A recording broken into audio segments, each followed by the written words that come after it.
Recording चालू करा उमेश।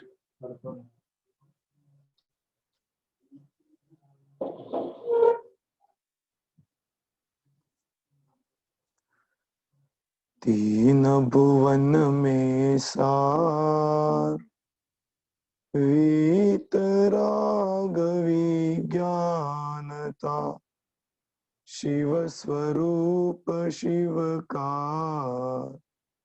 नमः त्रियोग समारिके।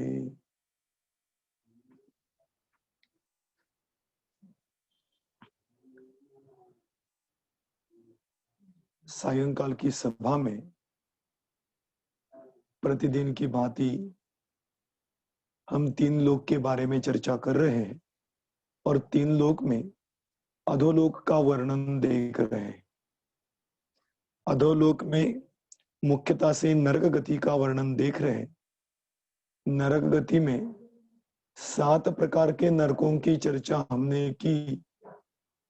7 प्रकार के नरकों को कहने की बजाय 7 पृथ्वियों की चर्चा हमने की और इन 7 पृथ्वियों में पहली पृथ्वी जिसमें त्रस नाड़ी के अंदर 13 पटल, 13 पटलों के बीच में एक इंद्रक बिल, दोनों तरफ चारों तरफ 4 दिशाओं में श्रेणीबद्ध बिल, विदिशाओं में श्रेणीबद्ध बिल और बीच में बिखरे हुए पुष्पों की तरह प्रकीर्णक बिल।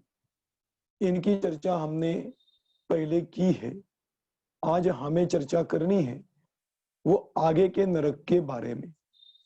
पहले नरक में जीवों का स्वरूप देखते हुए आगे के नरकों के बारे में अभी हम चर्चा करने जा रहे हैं।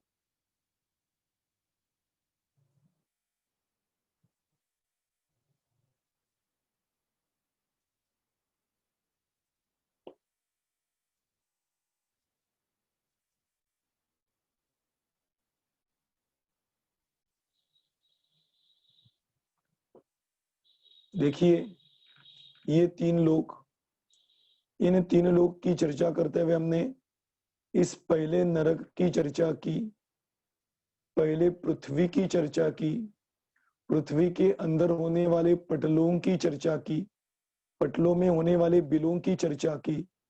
अब आज इन बिलों में उत्पन्न होने वाले जीवों के बारे में थोड़ी चर्चा करेंगे।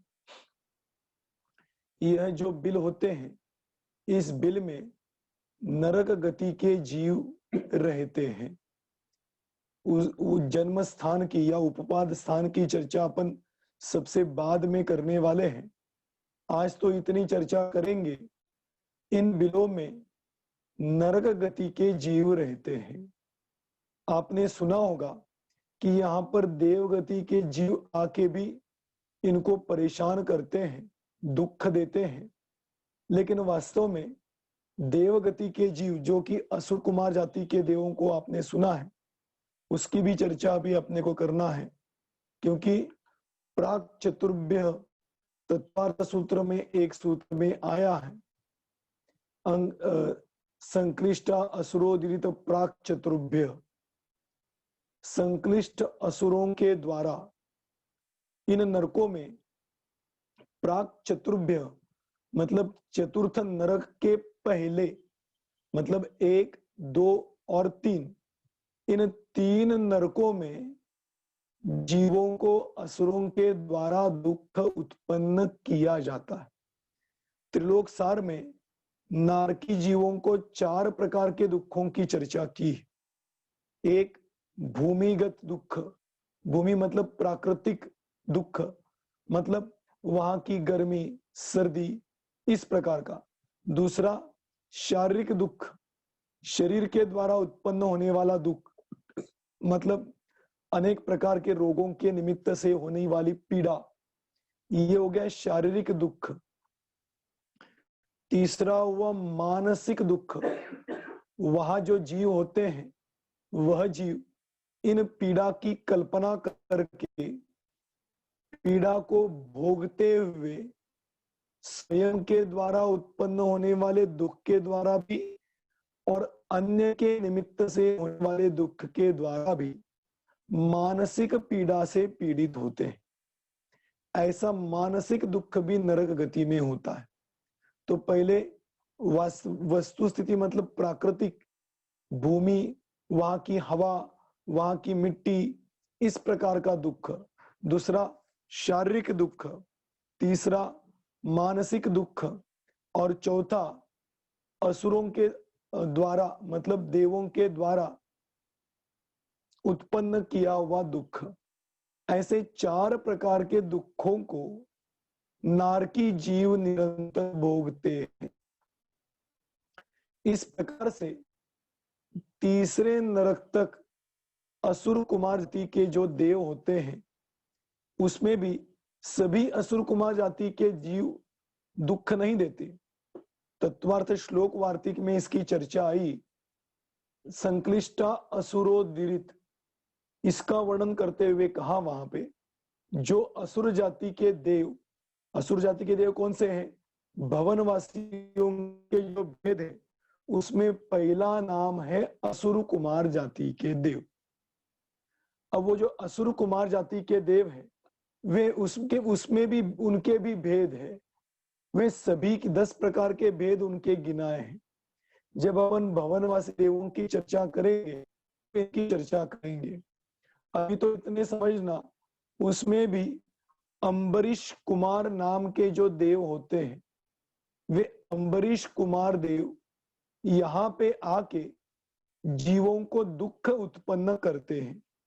और जब वे दुखी होते हैं तो वो देव सुखी होते हैं, मतलब दूसरों को दुख में देखकर वो स्वयं खुश हो जाते हैं। जैसे मनुष्य गति में भी हम देखते हैं, कई जीवों को एक दूसरे को भिड़ाने में बड़ी मजा आता। जैसे आपने भी देखा होगा कि 2 प्राणियों का एक दूसरे को भिड़ा के युद्ध देखते हैं और उसमें कौन जीतता है इसके ऊपर शर्त लगाते हैं। ऐसे कई जीवों को एक दूसरे में झगड़ा लगा के उसमें आनंद लेने की आदत होती है। ये अम्बरीश नाम के जो असुर कुमार जाति के देव होते हैं, वो उसी प्रकार के होते हैं। और उसमें ये भी बताया श्लोक वार्तिक में, संक्लिष्ट असुरो, जो संक्लिष्ट परिणाम से परिणमित ऐसे असुर कुमार जाति के जो देव होते हैं, वे देव इन 3 नरकों में आके नारकी जीवों को भिड़ा के स्वयं आनंद का वेदन करते हैं, अनुभवन करते हैं। फिर वो पुराने भव को याद दिला के, एक दूसरे की दुश्मनी बता के, किसी भी प्रकार से यहाँ के नारकी जीवों को एक दूसरे से भिड़ाते हैं और फिर उससे आनंदित होते हैं। इसलिए कहा कि असुरों के द्वारा संक्लिष्ट असुर, सब असुर नहीं, संक्लिष्ट परिणाम वाले जो असुर कुमार जाति के देव होते हैं, वो तीसरे नरक तक आते हैं, उसके आगे नहीं जा पाते। तो तीसरे नरक तक आके यहाँ के जीवों को भिड़ाते हैं और यहाँ के नारकी जीव भी भिड़ते हैं और एक दूसरे के मारकाट में लगे रहते हैं। ऐसे चौथा प्रकार का दुख, जो देवकृत दुख हम इसको कह सकते हैं, असुरों के द्वारा उत्पन्न किया हुआ दुख। इस प्रकार से 4 प्रकार के दुखों से दुखी पीड़ित ऐसे तीसरे नरक के नारकी जीव होते। ऐसे दुखों को भोगने वाले इन जीवों के बारे में थोड़ी सी और भी अलग प्रकार से चर्चा है, जिसकी चर्चा अपन यहाँ पर करने जा रहे हैं। यहाँ के जो मनुष्य नारकी जीव होते हैं, वे तो नपुंसक, ये तो आपको पता है कि नारकी जीव नपुंसक वेद के ही होते हैं।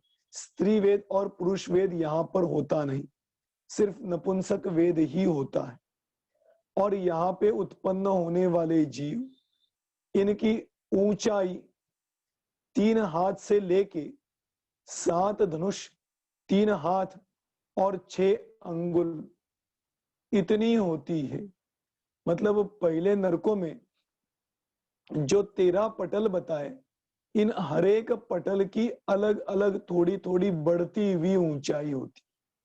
तो पहले पटल में होने वाले जीवों की ऊंचाई 3 हाथ बताई, और बढ़ते बढ़ते बढ़ते 13वें पटल में जाके 13वें पटल में होने वाले नारकी जीव की ऊंचाई 7 धनुष, 3 हाथ और 6 अंगुल इतनी होती है। इस प्रथम नरक में होने वाले नारकी जीवों की आयु, मतलब नारकी जीव नरक में उत्पन्न होके इसी नरक में कितने दिन तक रह सकते हैं, इसको कहते हैं नारकी जीवों की आयु। क्योंकि नरक में यह व्यवस्था है कि कोई जीव बीच में मरना चाहे तो भी मर नहीं सकता। जैसे देखिए, यहाँ के जीवों की आयु कम से कम 10,000 वर्ष की होती है और अधिक से अधिक 90,000 वर्ष की होती। तो 10,000 वर्ष मिनिमम और मैक्सिमम 90,000 वर्ष, इससे अधिक प्रथम नरक में कोई नारकी रह नहीं सकता, और 10,000 वर्ष से कम वर्ष कोई नारकी जीव इस प्रथम नरक में रह नहीं सकता। तो 10,000 वर्ष की जो आयु है, इसमें पहले कोई नारकी नहीं मर सकता। ध्यान रखना, कोई मरने की कोशिश भी करे लेकिन उनका शरीर तो पारे के समान होता है, बिखर जाता है फिर इकट्ठा होता है। वो यहाँ के दुखों का वर्णन तो आप पढ़ लेना, बहुत विस्तार से यहाँ के दुखों का वर्णन आता है। वो एक दूसरे को मारते हैं, फिर वो पेड़ के नीचे बैठते हैं, से मल तरु जल जुस असि पत्र असि जो देह विदारे तत्र। तो वो पेड़ के नीचे बैठते हैं तो वृक्षों के पत्ते इतने धारदार होते हैं, वह उनके शरीर पे गिरते ही शरीर बिखर जाता है, टूट जाता है। लेकिन टूटने से कुछ फर्क नहीं पड़ता, फिर जुड़ जाता है। आप तो कहोगे ये तो बहुत बढ़िया है कि शरीर टूट कर फिर जुड़ जाता है, तो फिर दुखी होने का क्या कारण है। ध्यान देना, मनुष्य गति में भी जो जीव होते हैं उनको कहीं खरोच आती है, कहीं कोई बीमारी होती है, कहीं कील चुभ जाए, कहीं कुछ हो जाए, तो ये तो हमें भी पता है कि दवाई लेने के बाद यह खरोच वगैरह सब मिटने वाली है। फिर भी जो परेशानी है, जो उस चुभने का दुख है, दुखने के बाद खून आया, खून बहुत ज्यादा बह गया, उसके बाद जो दुख है वह दुख तो हम झेलते हैं ना, दुखों का वेदन तो करते हैं ना, दुखों को तो भोगते हैं ना। हमें ये पता होते हुए भी बुखार आ जाए, हमें पता है 3 दिन की दवा लेंगे तो अपने आप ठीक हो जाएंगे। अभी कोरोना ये एक बीमारी फैली हुई है और सबको पता है गलती से यदि यह बीमारी हो जाए तो हर व्यक्ति नहीं मरता, जो बहुत कमजोर रोग प्रतिकारक शक्ति वाला हो पहले तो उसी को यह बीमारी होती, और हो भी तो भी बराबर दवाइयां वगैरह लेवे तो अपने आप यह बीमारी ठीक हो जाती। ये तो आप सबको पता है। फिर भी गलती से यदा कदा किसी को ये बीमारी हो जाए तो हम कितने दुखी होते हैं, कितने संक्लेश परिणाम के धारी होते हैं। मैं पूछता हूं, आपको पता है कि आप ठीक होने वाले हैं, फिर भी संक्लेश परिणाम से परिणामित होते हैं ना। इसी प्रकार से नारकी जीवों की भी बात है कि वह तलवार के समान जो पत्ते उनके शरीर पे गिरते हैं और शरीर बिखरता है, उनको भी पता है कि शरीर जुड़ने वाला है, लेकिन हाथ टूटते समय जो वेदनाएं होती है, जो दुख होता है, उन दुखों को उन जीवों को तो सहना ही पड़ता है। और वही नारकी जीवों में नरक में दुख होता है। इस प्रकार का दुख कम से कम 10,000 वर्ष और अधिक से अधिक 90,000 वर्ष। देखिए, हम नरक की चर्चा तो कर रहे हैं और बड़े जिज्ञासा पूर्वक नरक को देख रहे हैं। मैं ये कहता हूं, ये नरक को जब अपन पढ़ रहे हैं, सुन रहे हैं, देख रहे हैं, इसमें आपको मजा तो आ रहा है, लेकिन मैं आपको पूछता हूं किस बात का मजा आ रहा है? बहुत अच्छा समझ में आया, बहुत अच्छा दिखाई दिया। देखना, पंडित टोडरमल जी ने मोक्ष मार्ग प्रकाशक में कहा कि 3 लोक का ज्ञान तो सूक्ष्माति सूक्ष्म रूप से करना चाहिए, लेकिन 3 लोक के ज्ञान की सार्थकता इस 3 लोक में होने वाले जीवों के दुखों को समझकर इनसे निवृत्त होके स्वरूप की ओर निकल ढले।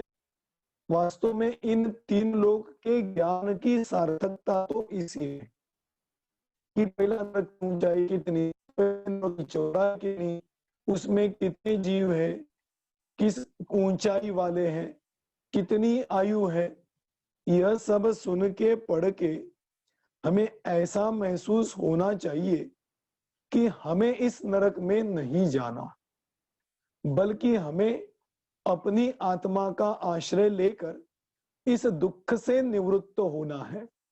इन नरकों का वर्णन सुन के हमें ऐसा विकल्प, ऐसे परिणाम होने चाहिए। ये बात तो मैं कई दिन से बोलने की सोच रहा था, लेकिन आज प्रसंग बना तो मैंने बताया। तत्वार्थ सूत्र में भी 3रे अध्याय में इसका वर्णन किया। वास्तव में पूरे तत्वार्थ सूत्र में जीवों के स्वरूप को बताने की कोशिश की, बल्कि 3रे और 4थे अध्याय में मध्यलोक, ऊर्ध्वलोक, अधोलोक का वर्णन तो किया, लेकिन इन 3 लोक का वर्णन 3 लोक के वर्णन में अटकने के लिए नहीं किया, इसमें भटकने के लिए नहीं किया, बल्कि इन 3 लोक का वर्णन सुनकर आपने धर्म ध्यान के भेद तो देखे होंगे।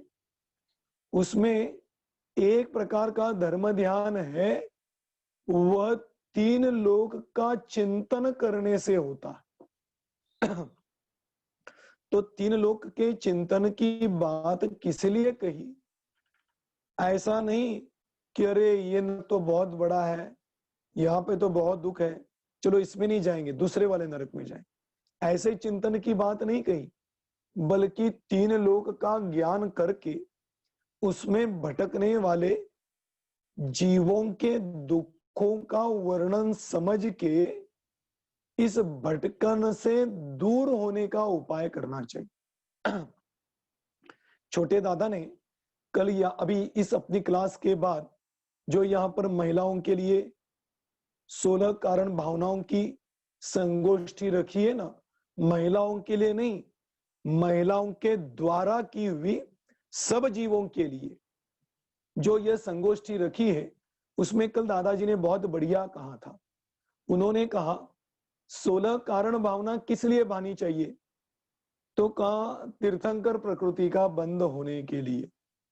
दादाजी ने कहा देखिए, आगे की 24 ही तो फिक्स है, आप 16 कारण भावना भाओगे तो आपको आगे की 24 में तो नंबर लगना बड़ा मुश्किल है।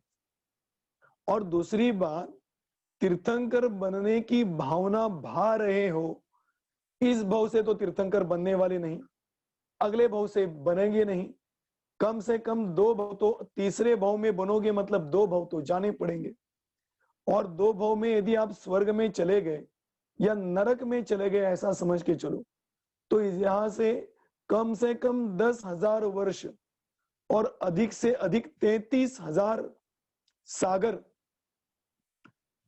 इस प्रकार से वहां तक आपको रुकना पड़ेगा और वहां तक रुक के इसी दुखों को भोगना पड़ेगा। तो वह 16 कारण भावना किस काम की, जो हमें इतने दिन तक संसार में अटकाए रखे? दादाजी ने कहा वास्तव में 16 कारण भावना इसलिए नहीं भानी चाहिए कि हमें तीर्थंकर बनना है, बल्कि इसलिए कि कारण भावनाओं में जो भावनाओं का वो अपने स्वरूप की ओर ढलने के लिए प्रवृत्त करता है। इस भावना से 16 कारण भावना भानी चाहिए। उसको सुनकर मेरा ये विकल्प बना कि हमें इन नरकों का वर्णन नरक में जाने के लिए नहीं सुना है, बल्कि नरक से बचने के लिए सुनना है। तो यहाँ की आयु है, यहाँ की ऊंचाई है, यहाँ का अभी ज्ञान के बारे में भी चर्चा करने जा रहे हैं। तो ये सब वर्णन तो हमें सुन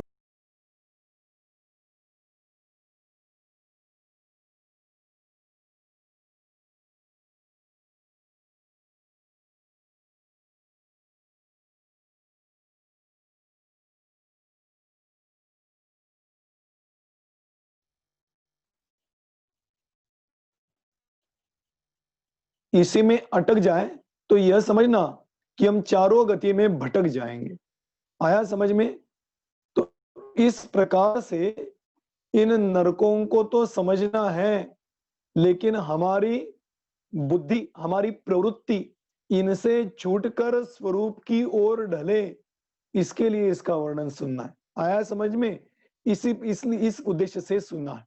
तो देखिए, पहले नरक का वर्णन हम देख रहे हैं। तो पहले नरक में कम से कम 10,000 वर्ष की आयु होती है, अधिक से अधिक 90,000 वर्ष की आयु होती है। उसकी पहले नरक की कम से कम ऊंचाई 3 हाथ और अधिक से अधिक 7 धनुष, 3 हाथ और 6 अंगुल, 24 अंगुल का एक हाथ होता है, 4 हाथ का एक धनुष होता है। इतनी ऊंचाई पहले नरक की कही गई है। और यहाँ के जो जीव है, इनके पास भी अवधि ज्ञान है। आपने ये सुना है कि अवधि ज्ञान 2 जगह होता है, जिसको भव अवधि कहते हैं। एक स्वर्ग में भवावधि है और एक नरक में भवावधि होता है। नरक में जो भवावधि होता है वो कुअवधि ज्ञान होता है। कुअवधि क्यों? क्योंकि मिथ्यात्व सहित हो तो कुअवधि कहा जाता है। उसका प्रयोग वहां के जीव एक दूसरे को संश्लेषित करने के लिए करते, इसलिए उपचार से दूसरों को संश्लेषित करने के लिए करते हैं। इसे कुअवधि नहीं कहते, ध्यान रखना, बल्कि मिथ्यात्व के साथ उत्पन्न होता है, इसलिए कुअवधि कहते हैं। इस प्रकार से तो पहले नरक में कुअवधि ज्ञान होता है, वहां के जीव इस ज्ञान का प्रयोग करके 4 कोस तक का ही ज्ञान कर सकते।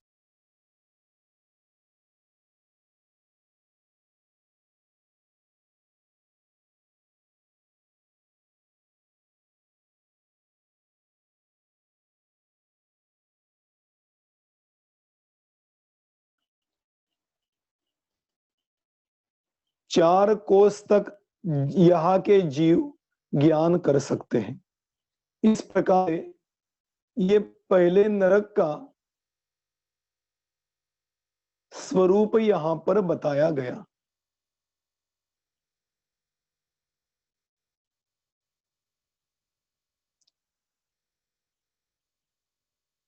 ठीक है, ये पहले नरक का वर्णन हमने अभी देखा। अभी आज शुरू करेंगे वे दूसरे नरक का वर्णन भी अपन शुरू करने वाले हैं। थोड़ा सा उसका ज्ञान करते हैं, हमारे पास टाइम तो कम है, आगे संगोष्ठी भी सुननी है। तो देखिए, अब दूसरे नरक की चर्चा प्रारंभ करते हैं। यह समझना, आज तक हमने जितनी चर्चा की इसमें बहुत टाइम लगा, लेकिन आगे 2 दिन में हम डायरेक्ट 7वें नरक तक पहुंचने वाले हैं। उसमें ज्यादा टाइम नहीं लगने वाला, क्योंकि इसी का रिपीटेशन और इसी के बारे में जानकारी है। बेसिक जानकारी समझ में आए तो आगे का टाइम, जैसे हमने जम्बू द्वीप में देखा था ना, जम्बू द्वीप देखने समझने के लिए हमें 4-5 दिन लगे, लेकिन धातकी खंड द्वीप और पुष्करार द्वीप ने समझने में ज्यादा टाइम नहीं लगा। इसी प्रकार से नरकों की भी चर्चा है। दूसरा नरक यहां से यहां तक एक राजू है, समझ में आया? यहां से लेके यहां तक एक राजू, ऊपर पहला नरक है और एक राजू के अंत में दूसरा नरक है। इसकी ऊंचाई 32,000 योजन इतनी ऊंचाई है। और इस ऊंचाई में रहने वाले जो नारकी जीव है, और नरक के बिल, बिल कहाँ पे है? ये यहां से यहां तक एक राजू, यह त्रसनाड़ी है और ऊंचाई में 32,000 योजन है। इतने ही भाग में नारकी जीवों के बिल पाए जाते हैं। इसके बाहर तो पृथ्वी है। दूसरी पृथ्वी का नाम क्या है?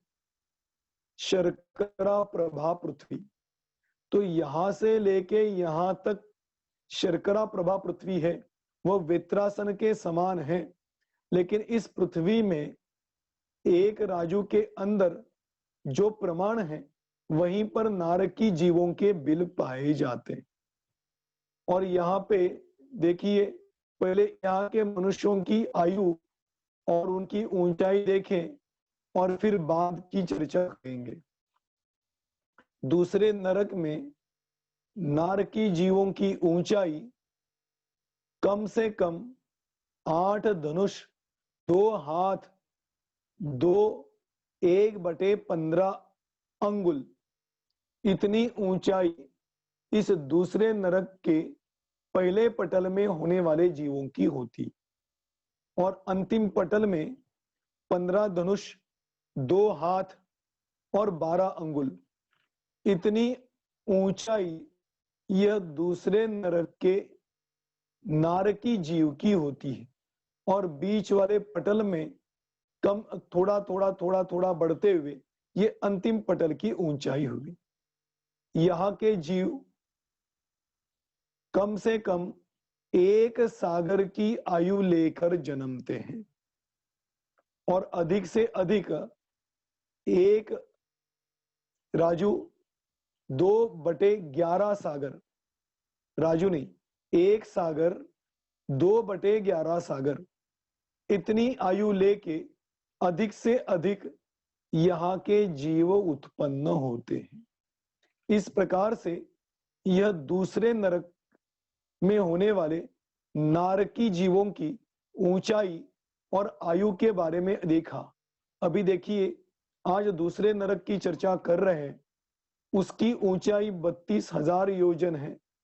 इसमें दूसरे नरक में 1,000 योजन ऊपर छोड़ना, 1,000 योजन नीचे छोड़ना, तो 32,000 में से ऊपर 1,000, नीचे 1,000 कम किया जाए तो बीच में 30,000 योजन इतना अंतर रहता है। इतने अंतर में यहाँ 11 पटल पाए जाते हैं। पहले नरक में 13 पटल थे, दूसरे नरक में 11 पटल होते हैं। और इन 11 पटलों में कुल मिला के नारकी जीवों के बिल 2 लाख ही ना, 1 दशक शतक, 1000 10 हजार, 25 लाख, सॉरी 25 लाख बिल इन 11 पटलों में मिलकर होते हैं। आया समझ में? इस प्रकार से दूसरे नरक में 25 लाख बिल पाए जाते हैं। इसमें 11 पटल के 11 इंद्रक बिल है, और उसके बाद श्रेणीबद्ध बिल 2684 पाए जाते हैं, और प्रकीर्णक बिल 24,97,305 पाए जाते हैं। ये सब मिलके 25 लाख बिल होते हैं जो कि दूसरे नरक में पाए जाते हैं। इस प्रकार से यह दूसरे नरक का प्रमाण पाया जाता है। उसकी ऊंचाई 32,000, उसमें से ऊपर 1,000 कम करो, नीचे 1,000 कम करो, बीच वाले अंतर में नारकी जीवों के बिल हैं, और वे बिल 11 पटल रूप पाए जाते हैं। इस प्रकार से दूसरे नरक का आकार देखा। अब देखिए,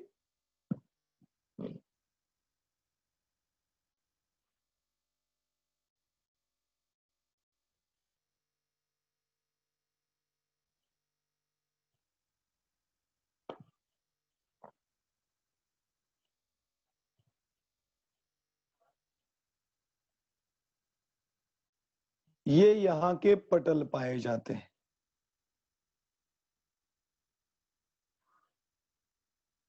हाँ, देखिए ये यहाँ के पटल हैं। ये पहला पटल है और ये 11वां अंतिम पटल है। ये तो मैंने चर्चा पहले की, अभी ये बार बार वही चर्चा नहीं करेंगे। ये इंद्र, ये श्रेणीबद्ध बिल, ये प्रकीर्ण बिल। श्रेणीबद्ध बिल पहले पटल में 36 होते हैं और विदिशा में होने वाले श्रेणीबद्ध बिल 35 होते हैं। एक इंद्र बिल होता है, ठीक है। और अंदर में श्रेणीबद्ध बिल, दिशागत विदिशागत 24 श्रेणीबद्ध बिल, एक इंद्र बिल। ऐसे अंतिम पटल में होने वाले श्रेणीबद्ध और इंद्रक बिल की चर्चा है। अब इसके आगे यह जो इंद्रक बिल है, ये दोनों के बीच का अंतर तो पहले नरक के समय में जो देखा था सेम वैसा ही है, लेकिन यहाँ इंद्रक बिल की हाइट, ऊंचाई 1.5 कोस है। पहले नरक में होने वाले इंद्रक बिल की हाइट हमने देखी थी 1 कोस, यहाँ पर 1.5 कोस है। यहाँ पे श्रेणीबद्ध बिल 2 कोस ऊंचे थे, वहां पे श्रेणीबद्ध बिल 1 कोस 1.33 कोस इतनी ऊंचाई थी। और प्रकीर्णक बिल की चर्चा करें तो प्रकीर्णक बिल पहले नरक में 2.33 कोस थे और यहाँ पर 3 कोस, 3 पूरे 1/3 कोस इतनी ऊंचाई ये प्रकीर्णक बिलों की होती है। ये दूसरे नरक में, दूसरे पृथ्वी में होने वाले नरकों के बिलों की हाइट यहाँ पर हमने देखी। 11 के 11 पटल में इतनी ही हाइट पाई जाती है। ऐसे श्रेणीबद्ध बिल, प्रकीर्णक बिल और इंद्रक बिलों की हाइट होती है। इंद्रक बिल 1.5 कोस, श्रेणीबद्ध बिल 2 कोस और प्रकीर्णक बिल 3 कोस 1/3 इतने आकार वाला प्रकीर्णक बिल होते हैं। ऐसे बिल यह दूसरे नरक में पाए जाते हैं।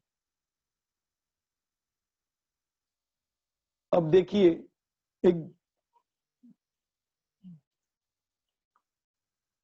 थोड़ी सी यहाँ पे चर्चा करें। ये आपके सामने दिखाई दे रहा है, ये दूसरा नरक और तीसरा नरक, ये यहाँ पर दिखाई दे रहा है, यही दूसरा नरक और तीसरा नरक है। देखिए, ये दूसरा नरक, ये आकाश और ये तीसरा नरक, ऐसा दूसरे और तीसरे नरक का प्रमाण है। इसमें दूसरे नरक में जो 11 पटल है, इन 11 पटलों के बीच में होने वाले अंतर की चर्चा अभी अपन यहां पर कर रहे हैं, जिसको मैंने कल 2 शब्दों के द्वारा बताया था। कौन से याद है आपको? जो एक नरक में होने वाले इंद्रक बिल, श्रेणीबद्ध बिल और प्रकीर्णक बिल के बीच का अंतर, उसकी चर्चा यहां पर कर रहे हैं। तो दूसरे नरक में होने वाले 2 पटलों के बीच में जो इंद्रक बिल है, उसकी ऊंचाई 2999 47 भागा 80 या बटे 80 योजन इतनी हाइट ये दूसरे नरक में 2 पटलों के बीच में होने वाले इंद्रक बिल की होती।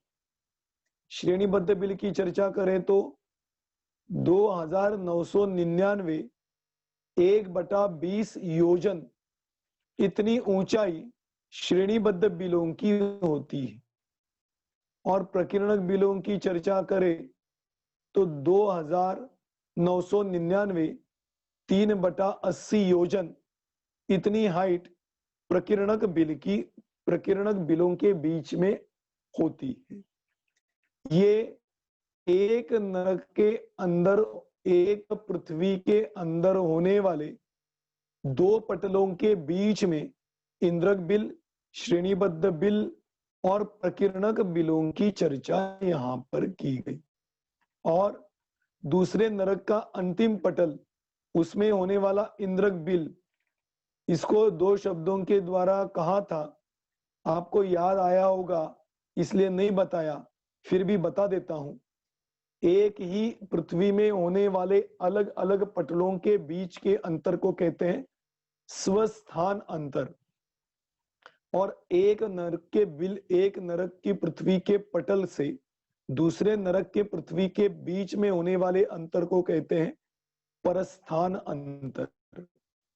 तो दूसरे पृथ्वी का अंतिम पटल, उसमें होने वाले बिल, और तीसरी पृथ्वी का प्रथम पटल, उसके बीच में होने वाला अंतर देखे तो एक राजू -26,000 योजन, इतना इन दोनों के बीच में अंतर है। इसको कहते हैं परस्थान अंतर।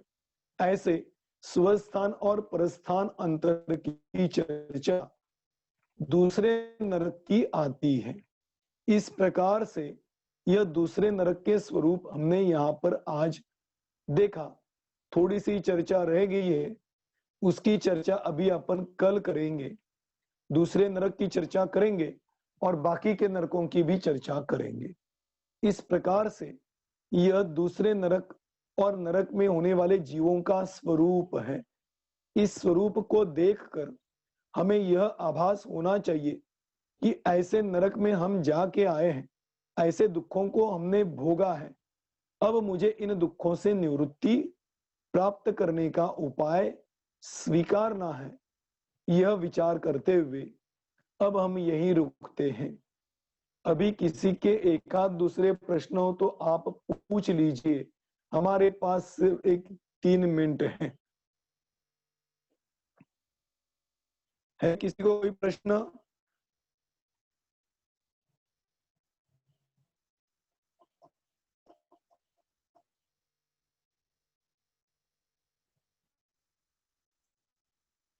हाँ पूछिए।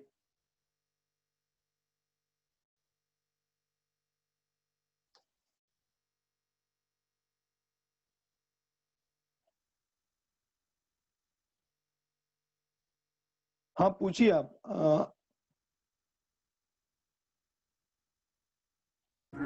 सुषमा जी आप अनम्यूट कीजिए।